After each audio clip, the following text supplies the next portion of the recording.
नमस्कार विद्यार्थी मित्रांनो आणि पालकांनो. भाग 1 मध्ये आपण इंग्रजीचे 7 मॅजिक शब्द म्हणजे सब्जेक्ट शिकलो. पण नुसते शब्द माहीत असून चालत नाही. त्यांना वाक्यात जोडण्यासाठी आपल्याला हेल्पिंग वर्ब म्हणजेच सहाय्यकारी क्रियापदांची गरज असते. आज आपण शिकणार आहोत वर्तमान काळ, भूतकाळ आणि भविष्यकाळ बनवताना कोणतं हेल्पिंग वर्ब वापरायचं. चला तर मग अगदी सोप्या भाषेत समजून घेऊया. विद्यार्थी मित्रांनो, जे काही पहिला काळ आहे तो आहे बघा प्रेझेंट टेन्स, म्हणजे ज्याला आपण वर्तमान काळ म्हणतो. काय सांगितलं बघा, प्रेझेंट टेन्स, ज्याला आपण काय म्हणतो बघा, वर्तमान काळ.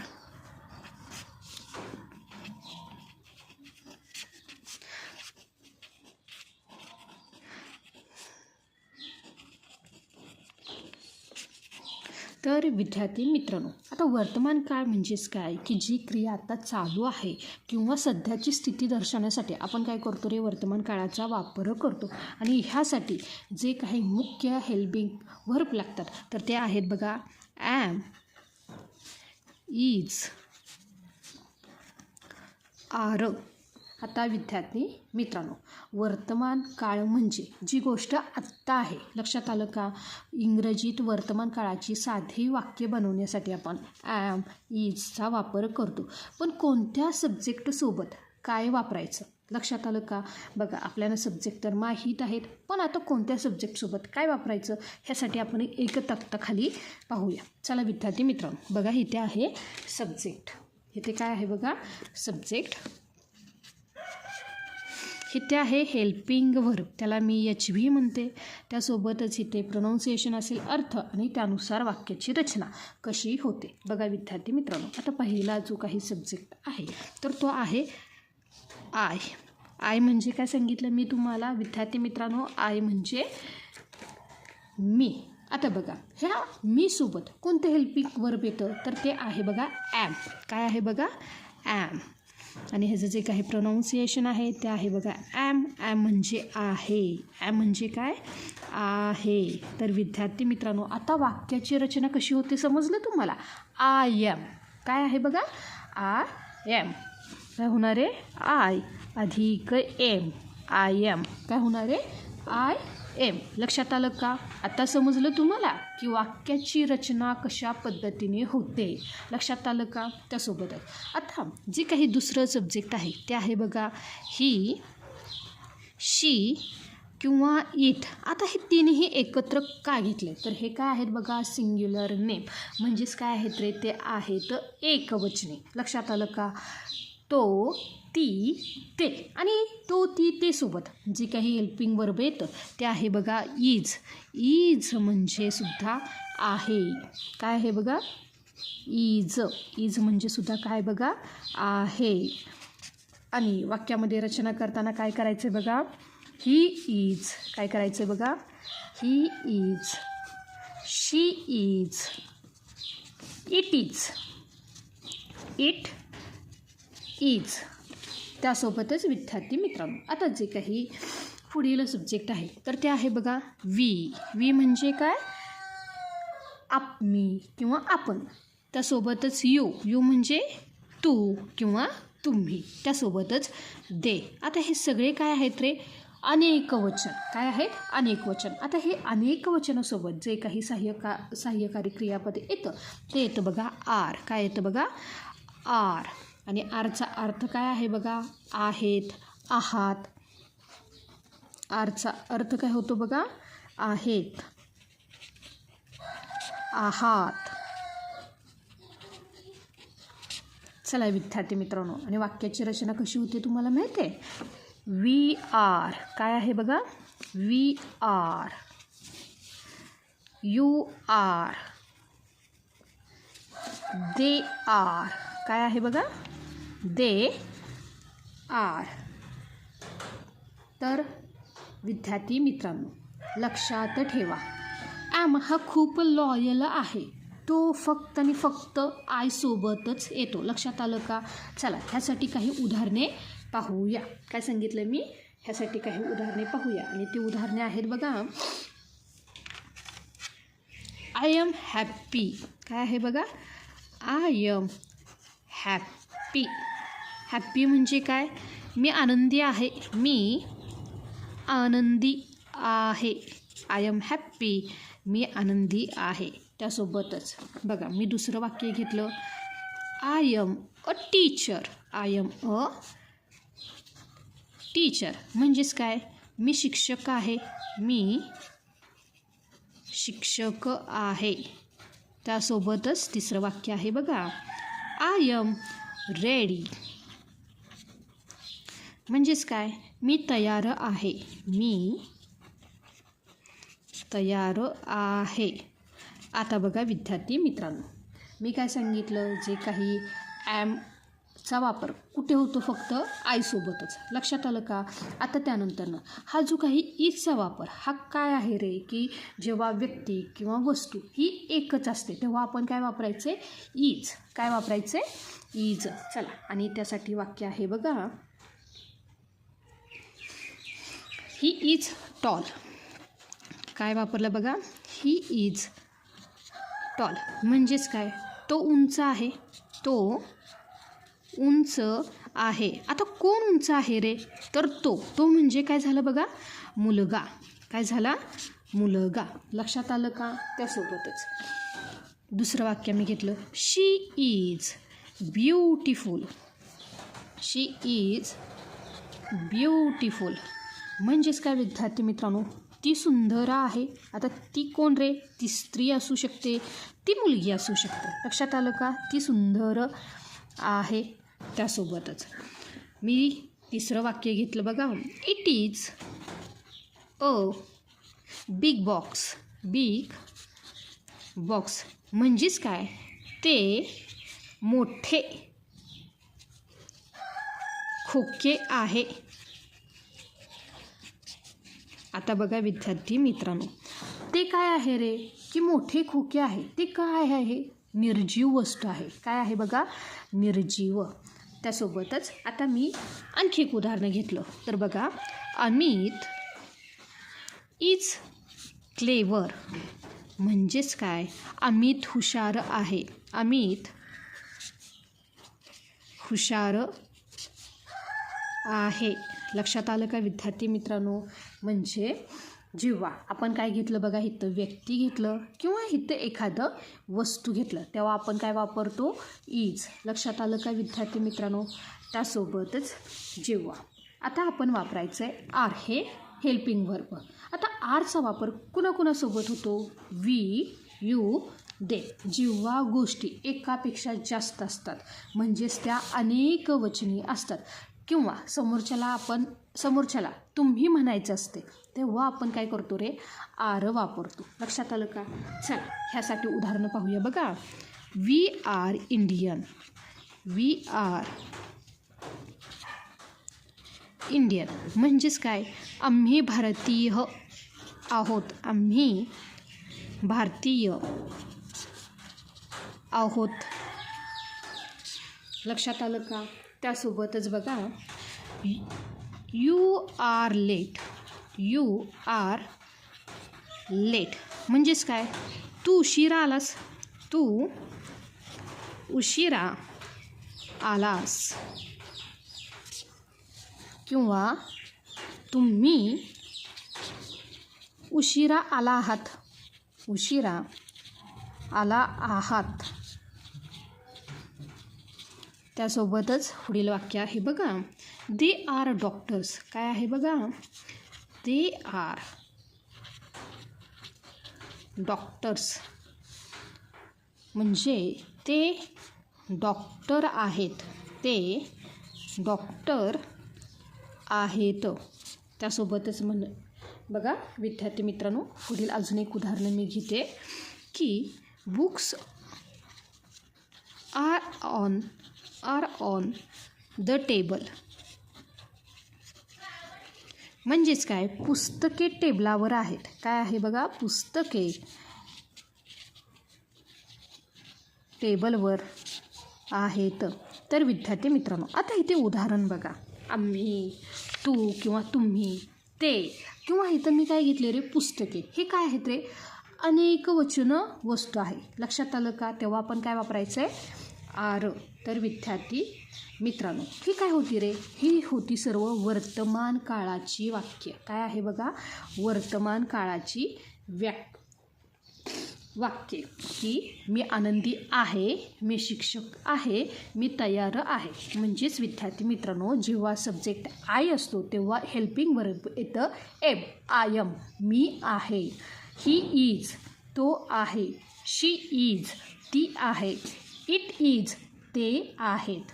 त्यासोबतच जे काही सब्जेक्ट आहेत, अनेक वचनी सब्जेक्ट, वी आर, आपण आहोत, आम्ही आहोत, हे वर्तमान काळामध्ये येतं. लक्षात आलं ना? यू आर, तू आहेस, तुम्ही आहात. लक्षात आलं का? दे आर, ते आहेत. लक्षात आलं का? काय आहे बघा? ते आहेत, त्या आहेत, ती आहे. लक्षात आलं का विद्यार्थी मित्रांनो? हे सर्व झालं प्रेझेंट टेन्सबद्दल. काय झालं बघा? प्रेझेंट टेन्सबद्दल. हा सोपा जो काही तक्ता आहे हा नेहमी पाठ करा, लक्षातच ठेवा. I am, he is, he she, it is, we, you, they, are. लक्षात आलं का? चला आता विद्यार्थी मित्रांनो, जसं आपण वर्तमान काळ पाहिला तसंच आपण पाहणार आहोत भूतकाळ. आता भूतकाळाला इंग्रजीमध्ये म्हणतात पास्ट टेन्स. काय म्हणतात बघा? पास्ट टेन्स म्हणजेच काय? भूतकाळ.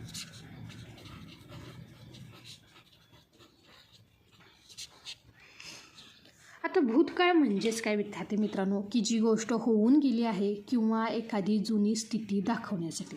आणि ह्यासाठी जे काही हेल्पिंग वर्ब आहेत तर त्या आहेत बघा वॉज आणि वेअर. काय आहे बघा? वॉज आणि वेअर. आता समजा आपल्याला भूतकाळाबद्दल बोलायचं आहे, म्हणजे मी होतो, ती होती किंवा ते होते, अशा वेळी आपण वॉज आणि वेअरचा वापर करतो. आणि यातसुद्धा एक वचन आणि अनेक वचनाचा सोपा नियम आहे. जसं आपण वरती हा टेबल पाहिला तसंच खाली आपण हा टेबल पाहणार आहोत. बघा आपल्याला पहिल्यांदा काय दिसणार आहे बघा? पहिल्यांदा आहेत सब्जेक्ट, त्यानंतर येणारे हेल्पिंग व्हर्ब. लक्षात आलं का? मग त्याचा प्रोनाऊन्सिएशन आहे, त्याचा अर्थ आहे, त्यासोबत वाक्याची रचना. चला विद्यार्थी मित्रांनो, आता पाहूया की पहिला जो काही सब्जेक्ट आहे तर बघा तो आहे आय. आय म्हणजे मी, त्यासोबतच ही म्हणजे तो, शी म्हणजे ती आणि इट म्हणजे ते. आता हे सगळे आहेत एकवचनी. काय आहेत? एकवचनी. जेव्हा हे एकवचनी आहेत तेव्हा हेल्पिंग वर्ब येतं भूतकाळातलं वॉज. काय येणार आहे बघा? वॉज. आणि वॉज म्हणजे काय? तर होता. वॉज म्हणजे काय? होता, होती, होते, होता, होती, होते. आणि विद्यार्थी मित्रांनो, आणि ह्यासाठी जी काही वाक्याची रचना असते ते काय आहे बघा? की सब्जेक्ट म्हणजे आय, ही, शी, इट अधिक वॉज. लक्षात आलं का? आता बघा मी प्रत्येक वेळी सब्जेक्ट लिहिण्यापेक्षा मी काय करते बघा, असं लिहू का?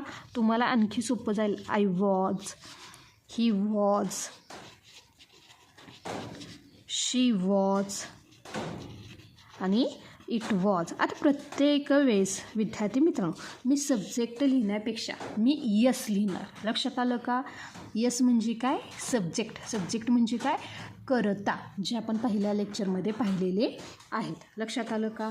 त्यासोबतच आता जे काही हे झाले एकवचनी म्हणजे जे काय आहेत बघा एकवचनी, त्यासोबतच आता जे काही दुसरे आहेत ते आहेत बघा अनेकवचनी. म्हणजेच काय आहे बघा? वी, यू आणि दे. हे काय आहेत रे? अनेकवचनी. वी म्हणजे काय आहे बघा? वी म्हणजे आम्ही किंवा आपण, यू म्हणजे तू किंवा तुम्ही आणि दे म्हणजे ते, त्या, ती. आणि ह्यासाठी जे काय हेल्पिंग वर्ब येतं ते येतं वेअर. वेअर म्हणजे काय विद्यार्थी मित्रांनो? होते किंवा होता. वेअर म्हणजे काय? होते किंवा होता. आणि ह्यासाठी काय आहे बघा? We were. वाक्याची रचना काय होते बघा? We were, you were, they were. जसं आपण काय केलं, वर्तमान काळाची वाक्य पाहिली, तसंच आपण काय करणार आहे, भूतकाळाची वाक्य पाहणार आहोत. चला विद्यार्थी मित्रांनो, एक एक वाक्य पाहूया. तर विद्यार्थी मित्रांनो, पहिल्यांदा बघा, जेव्हा भूतकाळात व्यक्ती किंवा वस्तू ही काय असते रे, एकच असते, तेव्हा आपण वॉज वापरतो. हे काय आहेत रे, हे एकवचनी आहेत आणि हे आहेत अनेकवचनी. चला पहिलं वाक्य आहे बघा, I was tired. I was tired म्हणजेच काय, मी थकलो होतो. मी थकलो होतो. त्यासोबतच जे काही दुसरं वाक्य आहे ते आहे बघा, he was a king. He was a king म्हणजेच काय, तो राजा होता. तो राजा होता. होता, होती, होते हे भूतकाळ आहे. लक्षात आलं का? त्यासोबतच पुढील वाक्य आहे बघा, she was in the kitchen. She was in the kitchen म्हणजेच काय, ती स्वयंपाकघरात होती. ती स्वयंपाकघरात होती.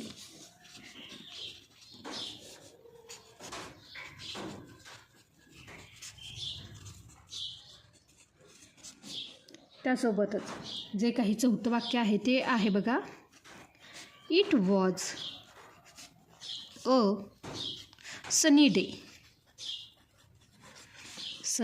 सनी डे म्हणजेच काय, तो उन्हाळ्याचा दिवस होता. तो उन्हाळ्याचा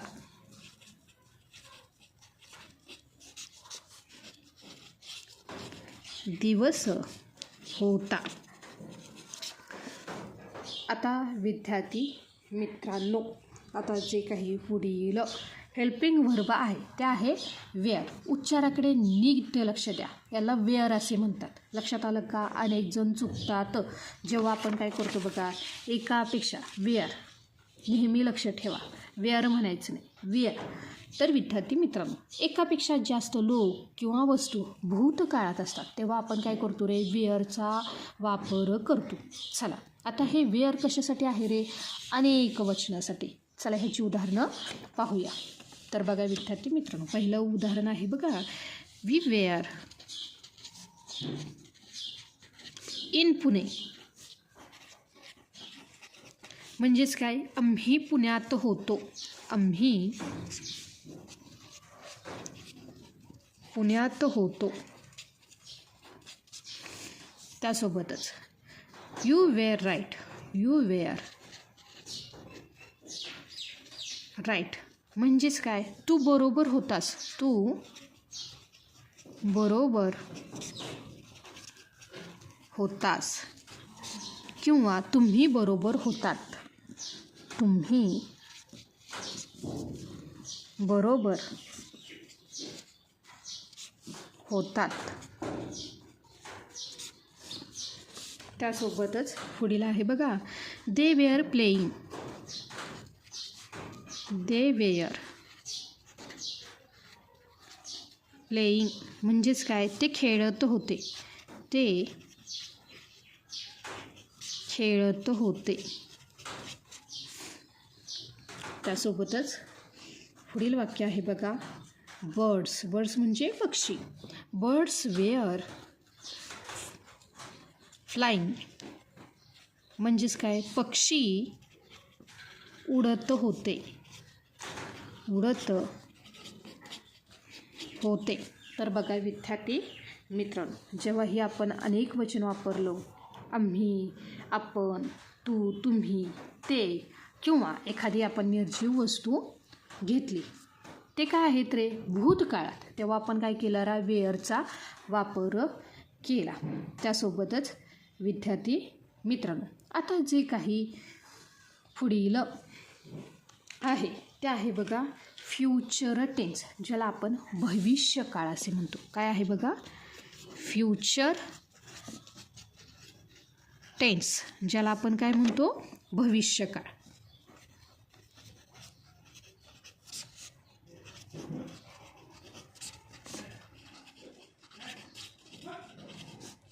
आणि विद्यार्थी मित्रांनो, भविष्यकाळ म्हणजेच काय, की जी गोष्ट पुढे घडणार आहे किंवा भविष्यातील स्थिती दर्शवण्यासाठी. आणि ह्यासाठी जे काही हेल्पिंग व्हर्ब आहेत ते आहे बघा विल आणि शाल. काय आहे बघा, विल आणि शाल. तर विद्यार्थी मित्रांनो, आता आपण काय केलं बघा, हे जे काही वर्तमान काळ आहे त्यासोबतच भूतकाळ आपण शिकलो. पण जर आपल्याला भविष्याबद्दल बोलायचं असेल, म्हणजे मी भविष्यात डॉक्टर बनेन किंवा ते उद्या गावाला जातील, तर इंग्रजीतील कोणते हेल्पिंग वर्ब वापरायचं, तर आणि सर्वात सोपा शब्द आहे तो, लक्षात आलं का, महत्त्वाचा शब्द आहे तो विल. आधीच्या काळामध्ये आपण काय केलं बघा, जे काही वर्तमान काळ किंवा जे काही भूतकाळ होता त्यामध्ये आय आणि वी सोबत काय करायचे बघा, की हे जे काही आय आहे त्यासोबत वी आहे, ह्यासोबत शाल वापरला जायचा. लक्षात आलं का, हा जो काही शाल आहे हा वापरला जायचा. पण आधुनिक इंग्रजीत आता जे काही सब्जेक्टसोबत I, we, you, he, she, it, they फक्त विल वापरला तरीही चालतो. त्यामुळे काय होतं रे, इंग्रजी शिकणे आणखी सोपे झाले आहे. म्हणजेच विद्यार्थी मित्रांनो, मी काय सांगितलं बघा, हे जे काही सब्जेक्ट आहे, काय आहे बघा, हा सब्जेक्ट कोणते कोणते आहेत आपले सब्जेक्ट, तर ते सब्जेक्ट आहे आय, वी, त्यासोबतच यू, ही, शी, इट आणि दे. हे काय आहेत रे आपले 7 सब्जेक्ट, म्हणजेच काय आहे, ती सर्व कर्ते आहेत. पहिला काय केलं जायचं, की हे आय आणि वी सोबत शाल वापरायचं आहे, आय शाल, वी शाल. पण जे काही मॉडर्न इंग्लिशमध्ये या सगळ्यांसोबत आपण जे काही हेल्पिंग व्हर्ब आहे ते विल वापरू शकतो. काय आहे बघा, जे काही हेल्पिंग व्हर्ब आहे ते आपण काय करू शकतो रे, विल वापरू शकतो. आणि ह्या विलचा अर्थ होतो बघा असेल, बघा ह्या विलचा अर्थ होतो असेल, असेल, असतील, बनेन. लक्षात आलं का. तर विद्यार्थी मित्रांनो, आणि वाक्याची रचना काय करायची, I will, we will, you will, he will, she will, it will, they will. चला तर ह्याची काही वाक्य आपण पाहूयात. बघा विद्यार्थी मित्रांनो, आणि ह्यासाठी वाक्य आहेत बघा, I will be a doctor. म्हणजेच काय, मी डॉक्टर बनेन, मी डॉक्टर बनेन. हे काय झालं रे, आपण भविष्याबद्दल वर्तवलं. लक्षात आलं का.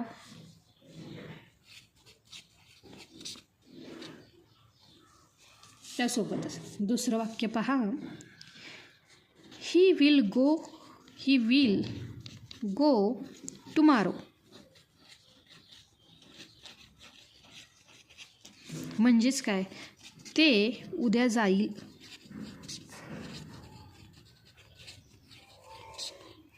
त्यासोबतच पुढील वाक्य आहे बघा, they will play cricket. Play cricket म्हणजेच काय, ते क्रिकेट खेळतील, ते क्रिकेट खेळतील.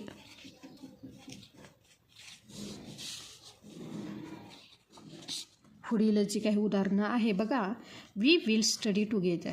We will study together. म्हणजेच काय विद्यार्थी मित्रांनो, आम्ही एकत्र अभ्यास करू. आम्ही एकत्र अभ्यास करू.